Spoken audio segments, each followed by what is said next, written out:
everyone. So it came to my attention recently that there's not many grocery haul carnivore videos on YouTube for British people, particularly people from England like myself.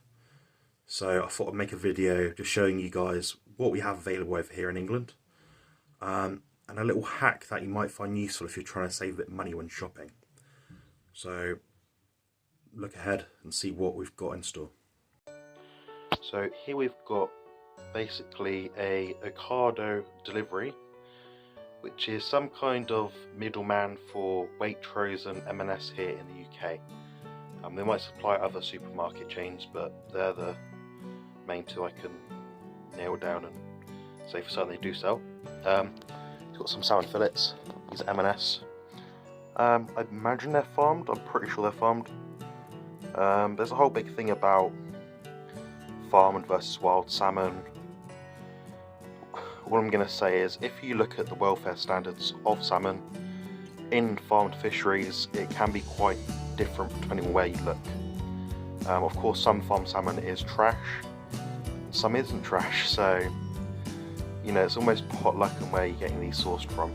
But like I said, I've been eating these sort of things for quite a while now and I've not had any ill effects from it. So here you just got 4 salmon fillets, 480 grams, so about 120 grams per fillet. Yeah, brilliant. So that was that. They got the same again, except in packs of 2. These were on offer, 3 packs of these for £10 British. I think this was about £7 maybe £8.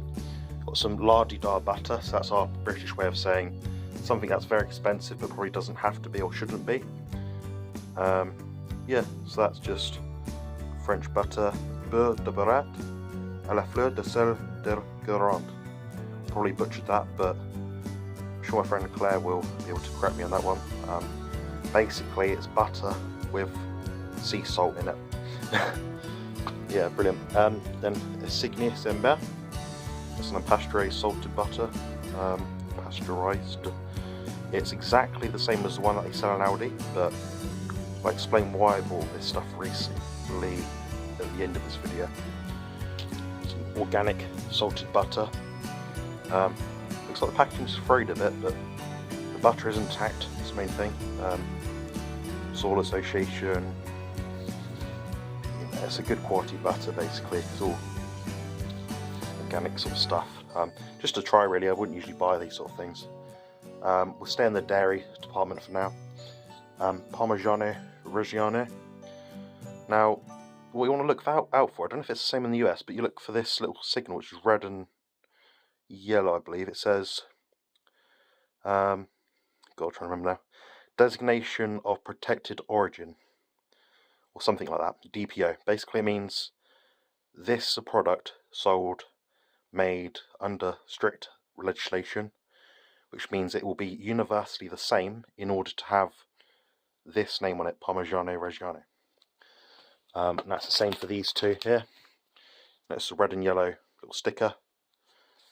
Bio, I imagine it's organic or something, I don't know. But yeah, it's all made the same way. It probably comes from the same rough place. Yeah, some little packs just to try. Some organic mature cheddar cheese. Probably one of the best cheeses in the world in my opinion. A full rounded flavour. It's quite a sharp sort of flavour. Quite melty as well. It's not nutty like other cheeses, but it can be very nice. It's what they put on some pizzas around the world, some things like that. Maybe you put it into scrambled eggs, you might melt it on a burger. But yeah, it's just a nice quality cheese that I quite like. Seems to be good quality to me.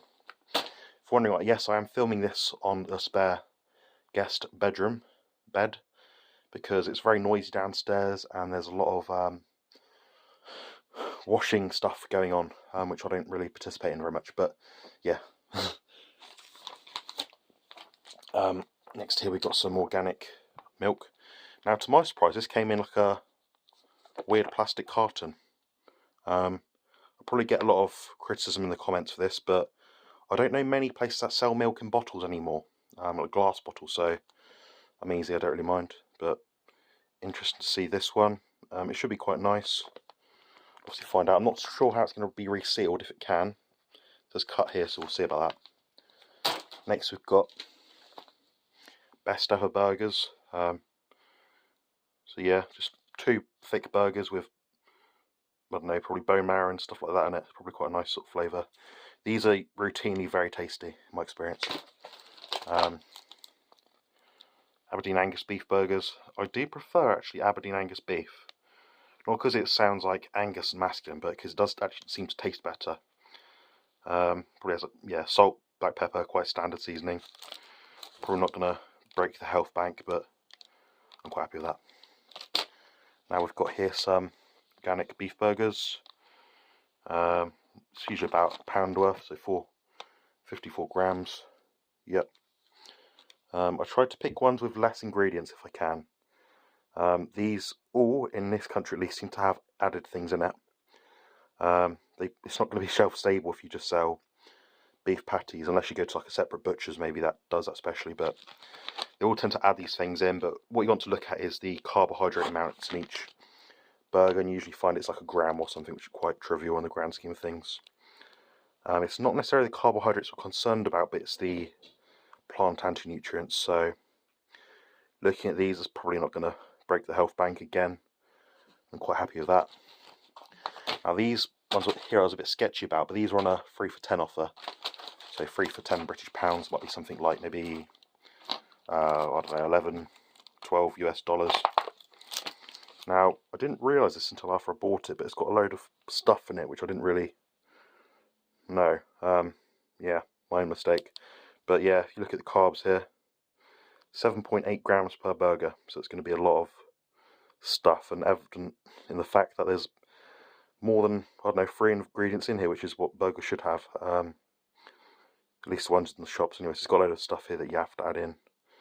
For whatever reason, I don't know. I bet these will taste good, but yeah, probably wouldn't buy these again just because they got the extra stuff in. Dextrose, for example. I know it's just a way of adding flavour to it. But yeah, brilliant. So that summarises that. Brilliant. So I hope you enjoyed looking at that. This is some of the offerings that the leading supermarkets in the UK seem to have. There's probably other things that I've missed, but it's just to see what I could get for 45 British pounds. Now, initially this would have costed me somewhere around 60 British pounds. But what these supermarkets have occasionally is a spend so much for a delivery order, and you'll save a certain amount of money. It might be 10%, might be 5 British pounds, 15 British pounds, if you spend over a certain cut-off amount. So that's exactly what I did. So if I went to the cheapest supermarket in the country, or one of them, this might be about £40 anyway. So, you know, bear in mind all this stuff's like organic, you know, better quality stuff, most of it anyway. The Welsh beef burgers I'm a bit sceptical about, but lesson learned. But yeah, you can take advantage of these deals that they have online sometimes and save a bit of money. And if you want to buy better quality food, that's how you're going to do it.